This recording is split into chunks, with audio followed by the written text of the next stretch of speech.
make that statement, and if Neville Lawrence also speaks, or through his legal team, we will obviously carry that as well. The cameras there ready, and you can see the journalists ready. But as we... Well, I was going to cross away, but at that very moment, Neville Lawrence emerging there from the Old Bailey after hearing the two men, Dobson and Norris, given 15 years and 2 months and 14 years and 3 months. It's a long, long journey. I said yesterday I didn't know where I was going to go from here.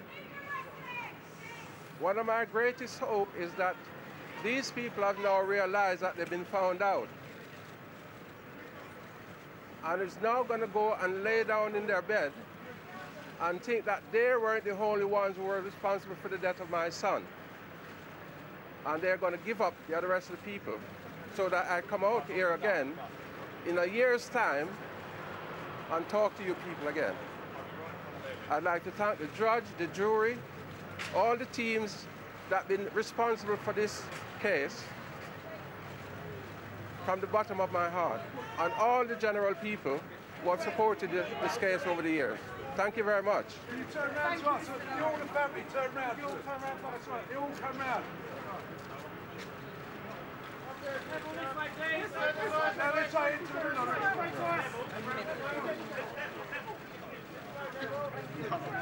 Then all of you turn round. Neville, you turn around.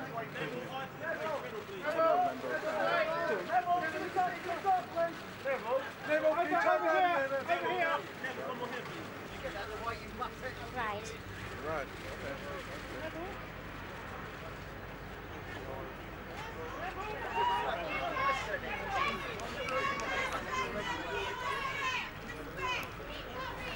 So Neville Lawrence, Stephen Lawrence's father, how unusual to hear him speak. He generally chooses to make statements through his solicitor.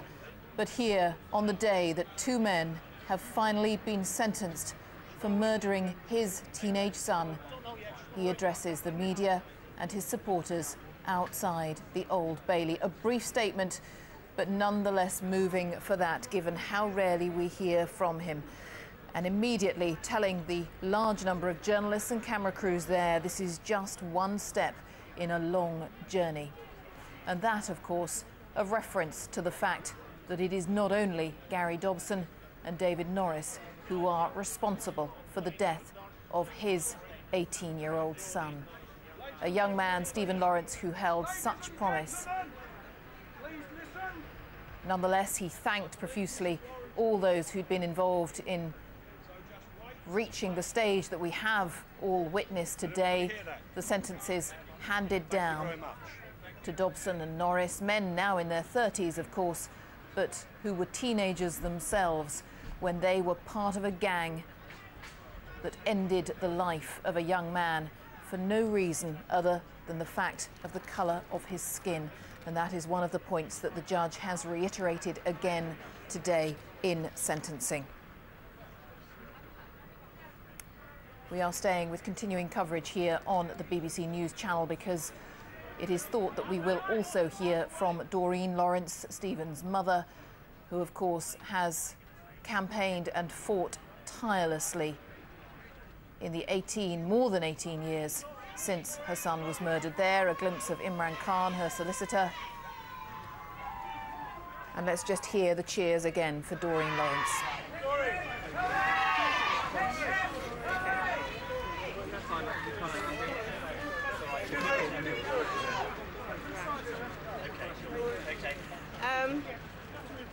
It's a really difficult day today. You know, yesterday was as well. I think how the judge started off his statement today, that I was really pleased about that, because I think he recognised the stress and stuff we've gone through in the past 18 years, and also he recognised the men who were involved in Stephen's murder and what they've done. And, you know, there's no hiding behind their ages. I've had a lot of support from everybody, from the press included, and I think I just wanted to say thank you all. The sentences that happened, it may be quite low, but at the same time the judge's hands were tied, and for that and for as much as he can do, I was very grateful. So I just wanted to come and just say thank you to everybody for all this stuff and all the support that we've had over the years. Okay? Thank you very much. Thank you. Well, the trust is always there, and so if all of these, the press in here, is to make sure all their readers support the trust, because I think the work that we're doing and helping other young people is what I want to continue to do. So if there's anything you all can do to help to support the trust, I'll be so grateful. Do you want to be outside here again in another year's time? Well, if it happens, it'll be good. But as they didn't collect the evidence, so they'll have difficulty. Yeah. Can you tell me how you actually feel today? It's the beginning, I think, of starting a new life, because we've been in limbo for so long. So today is where we can look to start moving on and just, I don't know, try and take control of my life once more. Thank you. Thank you very much.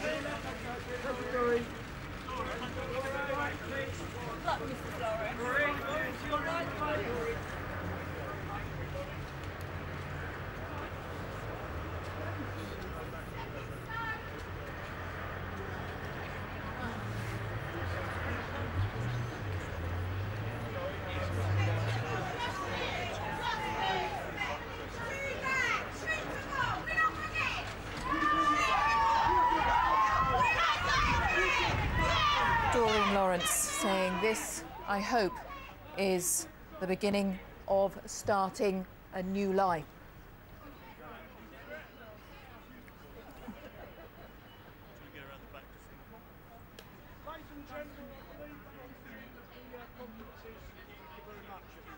I hope we can start moving on.